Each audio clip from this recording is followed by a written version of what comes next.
नमस्कार दोस्तों, स्वागत है आपका। आज अनुच्छेद 25 को पूरी विस्तार के साथ समझेंगे। तो बात आती है, अनुच्छेद 25 क्या है।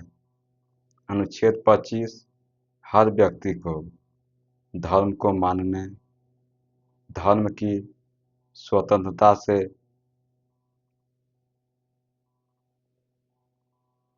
आचरण करने, धर्म का प्रचार प्रसार करने का अधिकार प्रदान करता है। तो हम इसे काफ़ी विस्तार पूर्वक देखते हैं और समझते हैं। सरल व्याख्या अगर हम देखें तो अनुच्छेद 25 भारत के संविधान में नागरिकों को धार्मिक स्वतंत्रता देता है। अगर हम देखें तो अनुच्छेद 25 नागरिकों को धर्म की स्वतंत्रता प्रदान करता है और आगे के क्या कहता है देखते हैं। हर व्यक्ति को धर्म मानने, कोई भी व्यक्ति कोई भी धर्म मान सकता है, उस पर कोई जोर जबरदस्ती नहीं किया जाएगा। आगे देखते हैं। धर्म की स्वतंत्रता से आचरण करने, धर्म की स्वतंत्रता से आचरण करने मतलब आप अपने धर्म को अपने रीति रिवाज के साथ धार्मिक अनुष्ठान कर सकते हैं आप। और देखते हैं, धर्म के प्रसार का अधिकार, अपने धर्म का आप प्रचार भी कर सकते हैं। आपको इससे प्रचार करने से रोका नहीं जाएगा। और आगे देखते हैं, अगर मतलब समझिए, अगर इसका तो अनुच्छेद 25 का मतलब समझिए अगर और आसान भाषा में, तो आप कोई भी धर्म मान सकते हैं या नहीं ना भी माने, ये आपकी मर्जी। आप कोई भी धर्म को मान सकते हैं या फिर आपकी मर्जी है कि हम कोई भी धर्म नहीं मानेंगे, तो आपकी मर्जी है। आप चाहें तो माने या फिर न माने, कोई फर्क नहीं पड़ता है, क्योंकि आप अगर नहीं मानेंगे तो आप पर कोई दबाव नहीं डालेगा। आप स्वतंत्र हैं, अनुच्छेद 25 कहता है। आगे देखते हैं, आप अपने धर्म के अनुसार पूजा, त्योहार, रीति रिवाज अनुष्ठान कर सकते हैं। आप अपने धर्म के अनुसार पूजा कर सकते हैं, त्योहार मना सकते हैं, रीति रिवाज के अनुसार अपने धर्म का अनुष्ठान कर सकते हैं आप। और देखते हैं, आप अपने धर्म का प्रचार प्रसार और शिक्षा भी दे सकते हैं। आप अपने धर्म का प्रचार कर सकते हैं, प्रसार कर सकते हैं। अपने धर्म से संबंधित आप अगर शिक्षा देना चाहते हैं तो आप दे सकते हैं। प्राइवेट विद्यालय भी खोल सकते हैं आप धार्मिक रूप से। आगे देखते हैं, लेकिन एक मूल अधिकार पूर्ण नहीं है, कुछ सीमाएं हैं। ये जितने भी अधिकार दिए गए हैं यह पूर्ण नहीं है, कुछ सीमाएं हैं। जैसे सार्वजनिक व्यवस्था, धार्मिक स्थानों पर ऐसी शांति व्यवस्था बनाए रखें, ऐसा माहौल ना बनाएं जिससे कि लोगों के मन में डर और हिंसा की भावना फैले। ऐसी व्यवस्था बनाएं कि वहाँ लोग सुरक्षित अपना जीवन व्यतीत कर सकें। और देखते हैं,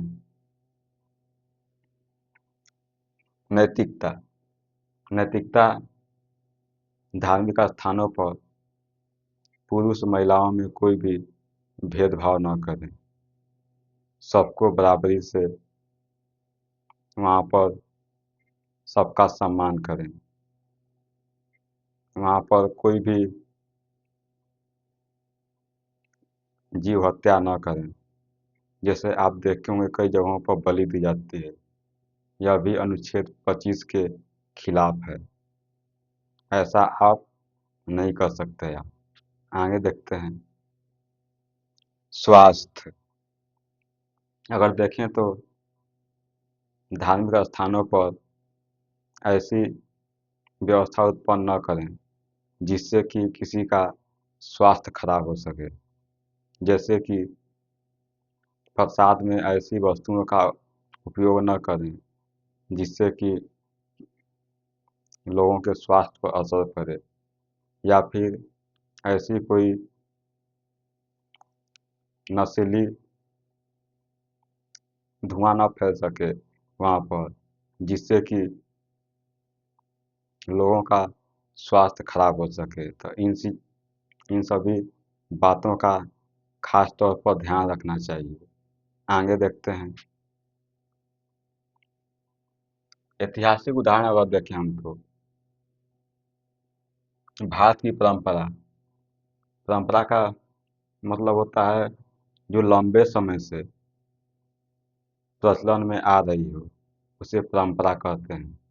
तो भारत की भी कुछ परंपराएं हैं जो कि काफ़ी लंबे समय से हमारे जीवन में चलती हुई आ रही हैं, उसको देखते हैं। भारत प्राचीन काल से ही धार्मिक सहिष्णुता के लिए जाना जाता है।